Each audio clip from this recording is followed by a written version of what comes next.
Greetings, class. My name is Kevin Eskett, and I will be going over the topic of overcoming challenges facing food distribution. The location I'm going to be focusing on is the southern Oregon coast, with the towns of Bandon, Brookings, Coos Bay, Coquille, Gold Beach, Lakeside, Myrtle Point, North Bend, Port Orford, and Powers. A quick history lesson on the area. Coos County and Curry County used to be the home of 3 Native American tribes, featuring the Lower Umpqua, Siuslaw, and Coquille Indians. Currently, the southern Oregon coast acts as an important shipping port, the largest city of Coos Bay. Coos County, where Coos Bay is located, along with Curry County, containing over 84,000 people, while also containing a flourishing tourist industry. Most of the population is going to be in urban centers in these areas. Coos Bay and North Bend, per se, have around 25,000 people. But many of the inhabitants are left in rural areas. Both of these counties are technically considered to be rural themselves.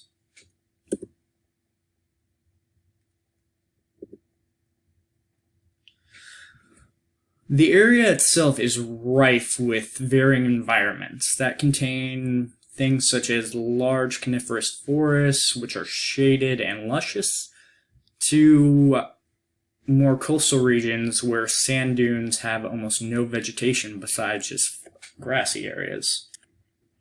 Since a large portion of the coastal region is covered by sand dunes, there is a limit to what and where usable vegetation growth occurs.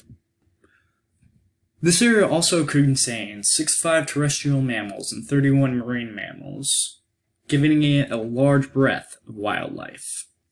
But the main concern in this area, especially in regards to this topic, is going to be overfishing. As an important aspect of this community, its reliance on seafaring industry as trades like salmon fishing or crabbing, but due to fishery resources dwindling, the average vessel count was just shy of 1,000 in 2014 compared to over 3,500 in 1981, even if profit has increased significantly, as seen in the chart. All this leads back to how the area supplies food for itself, whether grown from its own region or shipped to it. There were shown to be 88 various food stores throughout this unique region, 20 supermarkets, 27 grocery stores, 17 convenience stores, 6 drugstores, 2 department stores, 4 fish/seafood markets, 2 fruit and vegetable markets, 1 meat market, and 4 specialty stores. Even as rural communities have access to food, as seen in the displays, quality of the food has been shown to be worse in low-income communities compared to those in higher income. There are limits to things like farmers markets, local gardens, or farm stands due to time constraints, growing constraints, and local availability that were not placed in some of these studies. And lastly, as far as policy concerns go, there seems to be a trade-off between complying with safety laws to curtail foodborne illnesses, but at that disadvantage, it hurts small producers, which should ultimately provide easy access to food products in rural areas. This is part of Oregon's Farm Direct Marketing Bill, HB 2336, passed in January of 2020.